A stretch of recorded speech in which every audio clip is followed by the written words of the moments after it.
So what we see is, especially when it comes across ChatGPT or other tools making stuff up, it's very often because there's not enough out there. So specifically, if people ask for testimonials about a brand and there are no testimonials out there, the tools are going to make one up. And they're going to put in a big brand. You might have been working with Coca-Cola and you don't even know it, but the tools put it out this way. So it's important to proactively control the communication. Even an unhappy client talking about your product is also feeding and training the machine. So if we are not proactively putting out good content similar to Google reviews, if you're not generating positive reviews, a negative review is going to affect you severely, and you might be losing tens of thousands of dollars, as very often happens to people coming to us. James Schramko here. Welcome back to my podcast. I've got the dulcet tones of a sore throat today. Luckily, we're in a virtual environment here. I've got my friend Gert Malak with me. G'day, Gert. Hey, James. Thanks for having me back. So this is episode 1084, and we're talking about insanity. The famous Einstein quote. Maybe you want to lead off with that? Yeah, absolutely. It's one of my favorite quotes because it just always makes sure I adapt where necessary, where it says insanity is doing the same thing over and over again and expecting different results. It's a good description for what's going on with SEO right now. Clearly, the game has shifted. I hear people saying this AI is as big as the internet was. Now, I remember when the internet came. I had a baby son at the time. He's 28 now. Gosh, he'll be 29 soon. But I had a computer hooked up to the internet back then. It was 1995, and pretty early days, pretty slow. You know, the old like a fax machine, ping, ping, ping, and you just wait for the screen to load. Like, and I remember thinking, wow, this is pretty interesting. It was good for finding UFO information and Loch Ness monster stuff and spy shots of vehicles, but it didn't really have a practical application for me for another, I guess 20 years is when I really went full on into it. And of course, the internet changed absolutely everything. Is AI as significant? I would say we don't even have like a glimpse of what's going to come right now. For us, this is like really big, and it seems like it's doing parts of our work differently or for us or better or whatever this is going to be. But it's going to be having so deep impacts into every area of our lives. I think in the next 5 years are going to be crazy. From a point of view of change, where I really see, hey, it's really important that we adapt what we did so far to account actually for those changes and not just ignore them, deny them, and pretend everything is going to be okay and everything is going to stay the same. Yeah, it's probably sage. I heard, I think Mike Rhodes said in a previous episode, maybe 7 or 8 years ago, that it will happen slowly and then it will happen quickly. It happens slowly and then happen suddenly. I think that's someone else's quote, but it feels like it's rushing up. I think we're in a crossover period where it's clearly overhyped in the online space. But then if you go out to normal people in society, and by that I mean just, regular mums and dads and people out there in the coffee shops, they're not really thinking about AI, but they're definitely being impacted by it. I noticed there was a news article where social engines had scraped images of Australian children and fed the machine with that to train it on, human images and stuff. And so as a parent, to me, that's horrifying, which is why I never put pictures of my children on the internet, because you can never stop. You never get it back, and they don't have consent, right? So it's just like a little side note there. But what I'm saying is I'm seeing everyday regular people are impacted by it, whether it's a behind-the-scenes credit score or the traffic lights changing as they're driving based on the traffic volume. Like, it's out there. It's in the background. It's being utilized. And now I'm starting to see it creep into things like in my coaching calls. I get asked questions like, I've got a new book, the manuscript's in Google Drive, Gemini's right there beside it asking to make a summary. Should I click the button or not? And should I feed it into ChatGPT and ask it to make summaries and social media content, or am I just sharing my IP and losing ownership of it? So these are practical things that I've noticed. And then just as an experiment, I went and searched for my own book. I asked ChatGPT about me, and I asked it to summarize the book, and it knew all about it. I'm just wondering, where does it get that stuff from? Is that part of the change you're talking about with the modern day SEO? Have we upgraded from SEO, search engine optimization, to search across all platforms? Is that where we're at? I think it's a really good point. Search has definitely evolved. And I think what we need to look at as a search engine is much broader now. We used to focus on Google. I remember conversations where people would raise Bing and say, shouldn't we also do something of Bing? And we pulled up the statistics and said, hey, Bing is not even like at 1 or 3% of what it was back then. It's really not worth your time. And a lot of what we do for Google is going to be good for Bing. Don't worry about it.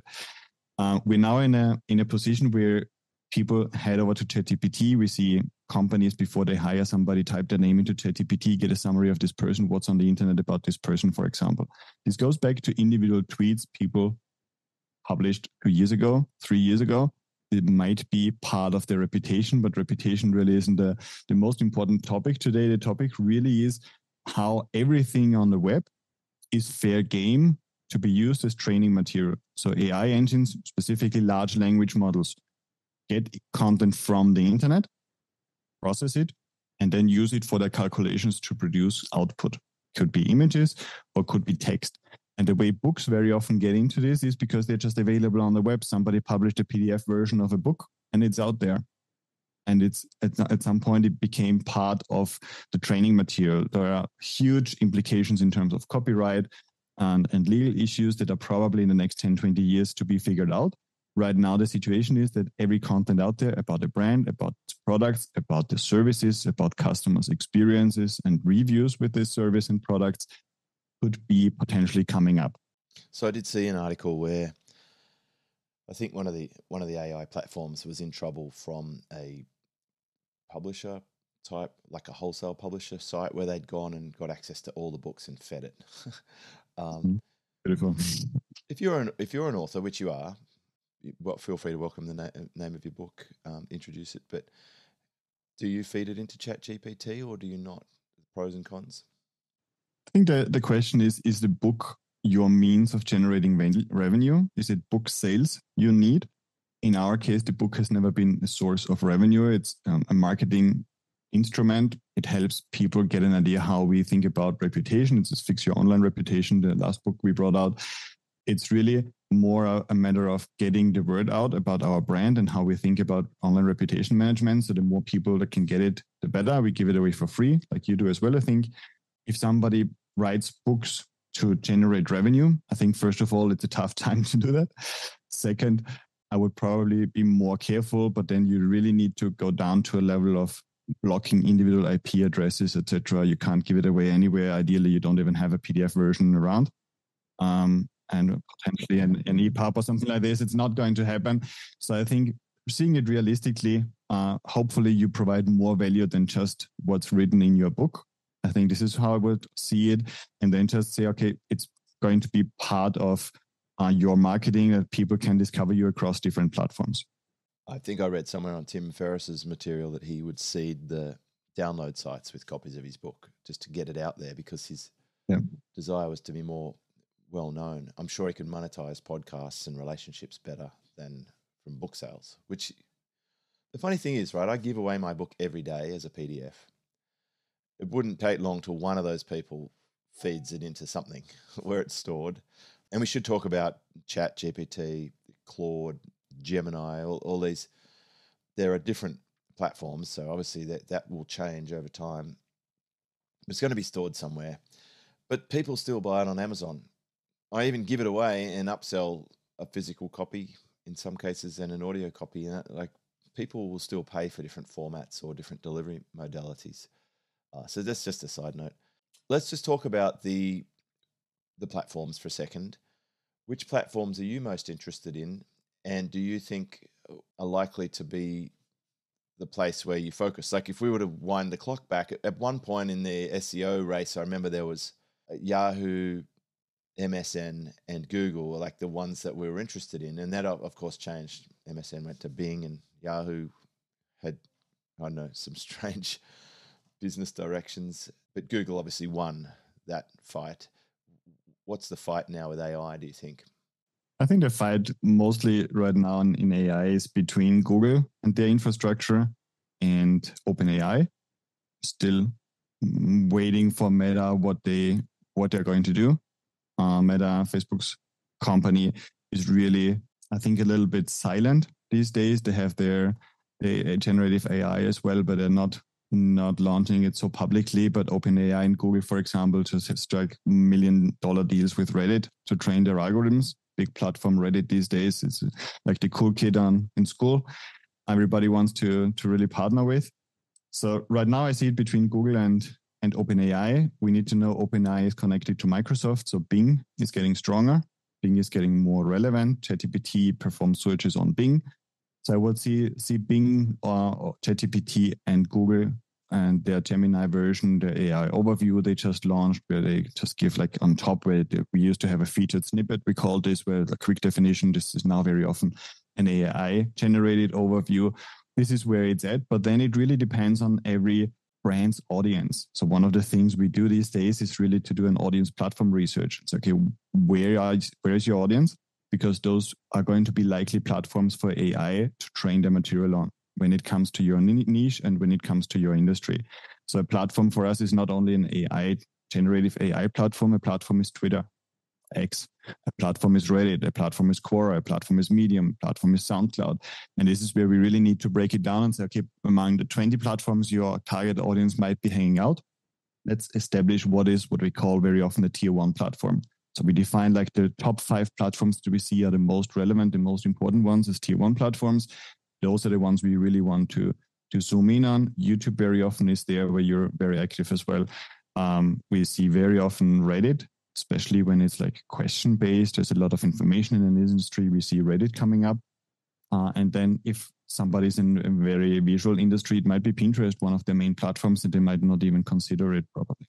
You know, one name we haven't heard yet, or if we did, I missed it, is Apple. And they seem pretty close with Spotify on their home devices. Obviously, people, especially my 5-year-old, are using a lot of voice prompts, and there has to be some training there. But I also am aware that like almost all the hardware now, whether Apple, the Microsoft's phones and all that, are using AI in the hardware and doing deals with AI companies. So I imagine with the amount of devices out there, they could be tracking and monitoring and training off keystrokes and all sorts of things, voice commands. Absolutely. Just think about the Amazon Alexa devices we have in our homes, the training material they have available, potentially. Whether they can use it or not, or will use it or not.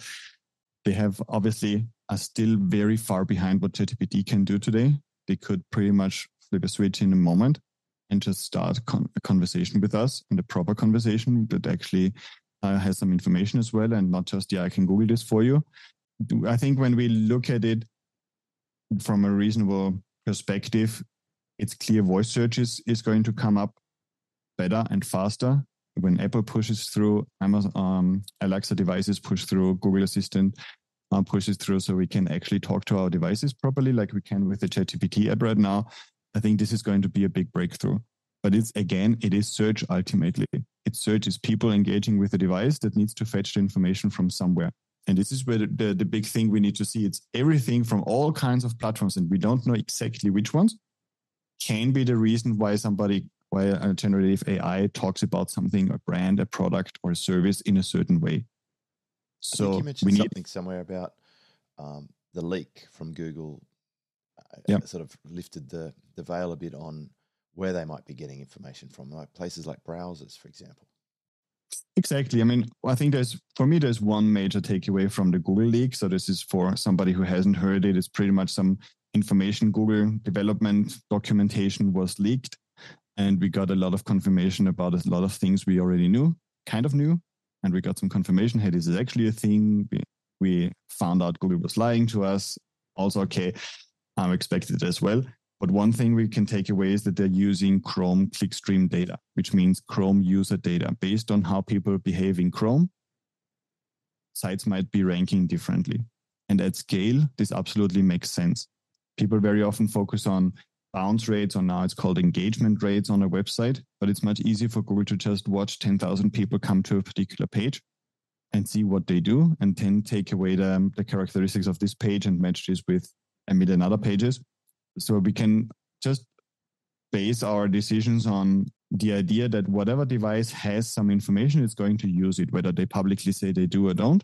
Like Alexa, Amazon Alexa devices, I'm sure they use much more information than they admit they do.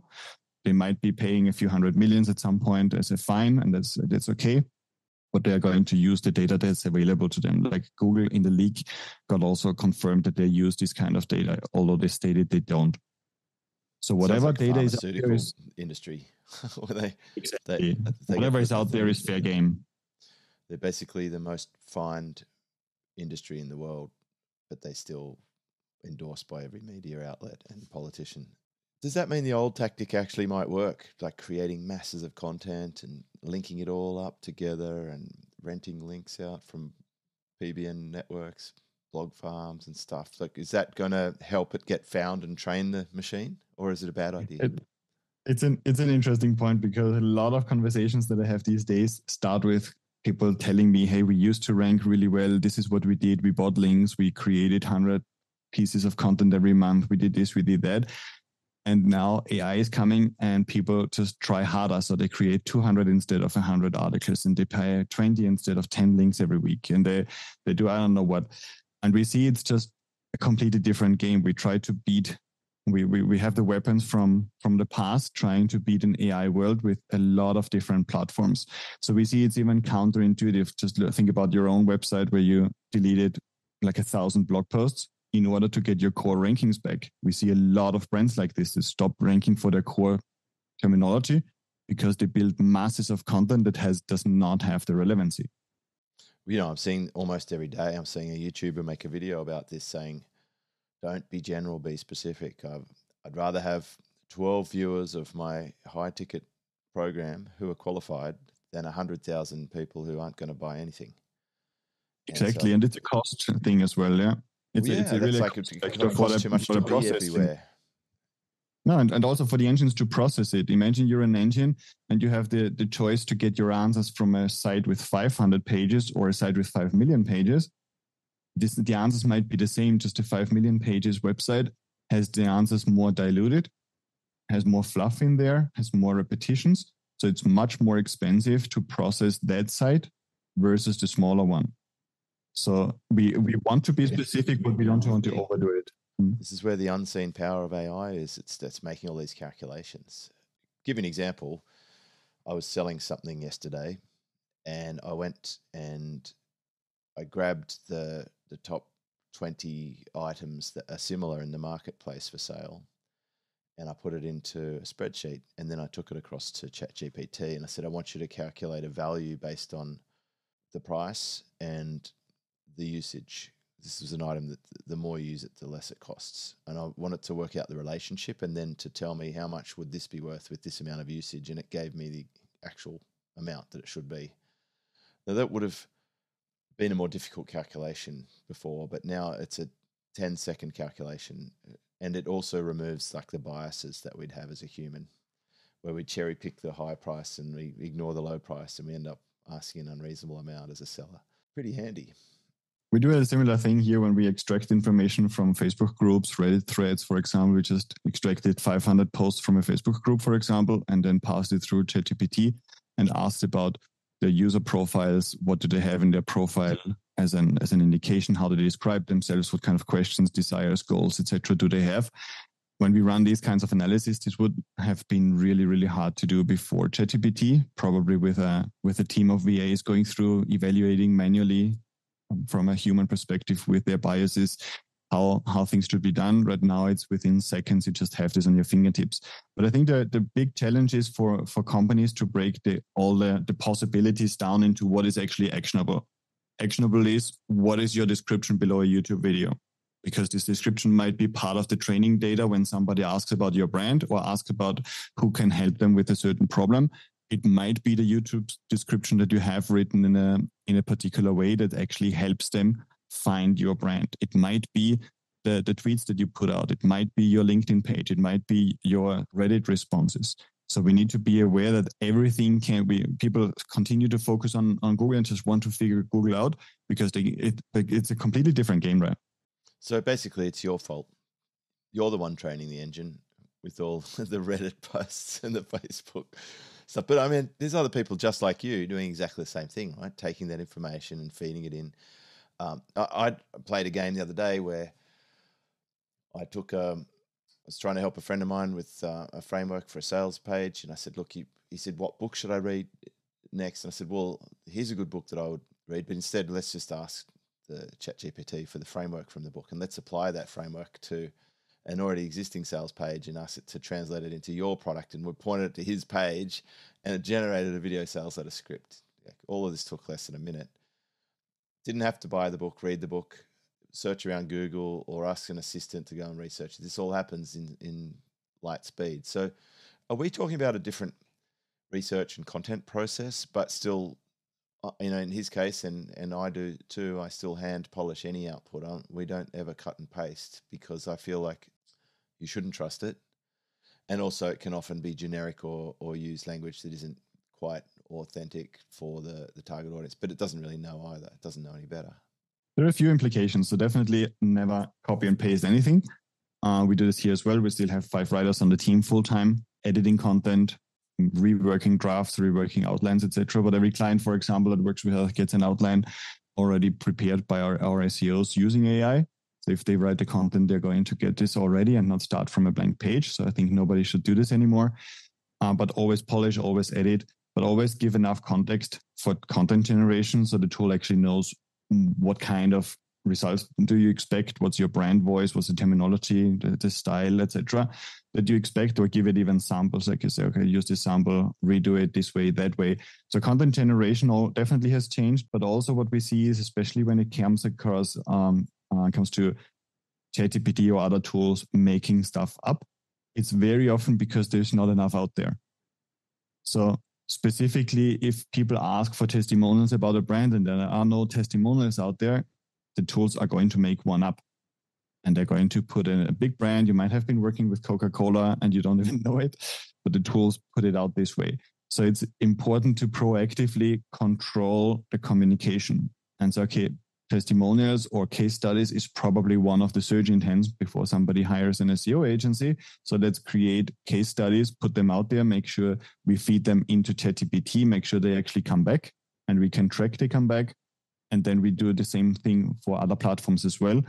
And we create just all the questions, etc., that are in our industry just really, really common. We want to make sure that we are somehow connected, like the join the dots game to those questions and a reasonable answer.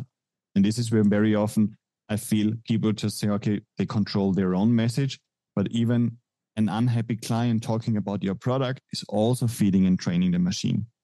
So if we are not proactively putting out good content similar to Google reviews, if you're not generating positive reviews, a negative review is going to affect you severely and you might be losing tens of thousands of dollars, as very often happens to people coming to us. But when you have you're proactively controlling this, your brand on Google might be triggering a knowledge panel because the engine knows so much consistent information about your brand. There might be some negative reviews, okay, but they're just part of an overall constructed communication or conversation about your brand that the engines can understand, process, and give us feedback in their answers. So there's no reason to start with a blank page. With the tools that we have now, you can come up with frameworks as a starting point. You can get very specific and research demographics, psychographics, words used, language patterns, the way people talk about things, and you can build on that. Am I right thinking that in your business, SEOleverage.com, the team is using these sort of tools on a regular basis to augment and enhance what would have been done manually? We have been using them for many years. Actually, 2 years before ChatGPT came out, we were already testing AI and the state of AI regularly. I remember early trainings I did with the team to show them what was going on and what was coming and how we're adapting, etc. And then ChatGPT obviously makes things just easier. ChatGPT as a synonym for Claude, for Copilot, for Gemini, whatever you want to use. We often use ChatGPT these days. But ultimately, it's about just having it ready and getting used to a different kind of of work. So I just produced a few sample texts for a wireframe I created for a client and a category page. You have it ready, you put those texts in, and they're going to see the wireframe actually with reasonable text for the industry. You start creating an article. We have an internal challenge actually where one of our R&D team members is trying to outsmart human writers with an AI generated content version, and they are going against each other and against AI with their version. We're going to see what this is going to look like and how Google is going to rank it. It's important to play with it, but find really always practical ways on doing what you already were doing in a better way.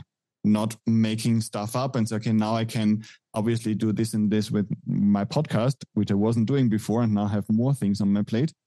And ultimately you lose the bottom line of efficiency. But when you start looking at what SOPs do you already have, you can pick an SOP, disassemble it and say, okay, where does AI actually fit into this?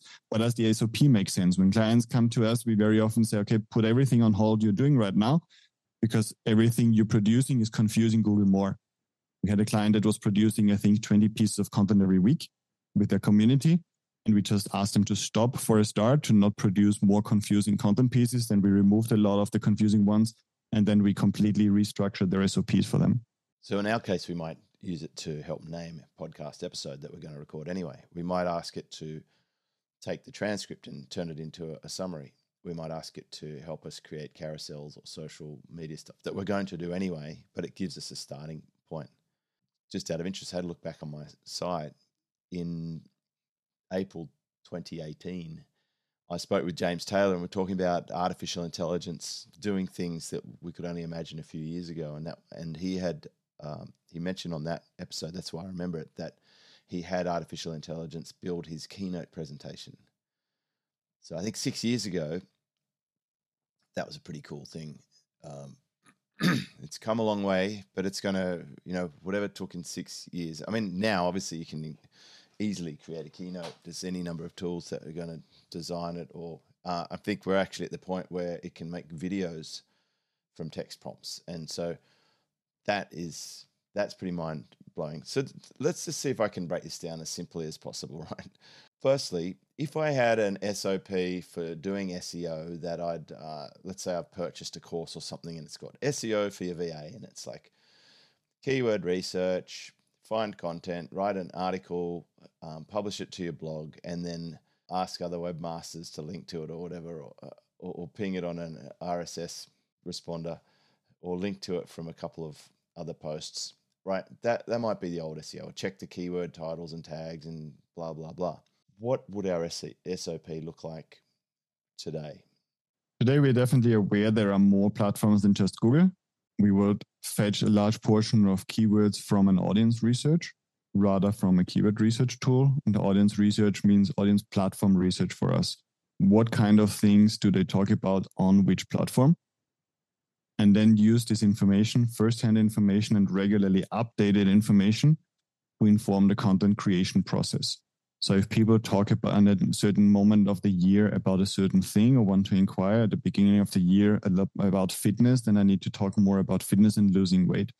If it's October or November, I might be having to talk about different topics in this industry. So we start with an audience platform research, find out where is our audience, which are the tier one platforms we want to focus on, and we define what kind of content do we need to put out there that we can also recycle for our website. Nice. So if someone wants help with this, what's this sort of best starting point?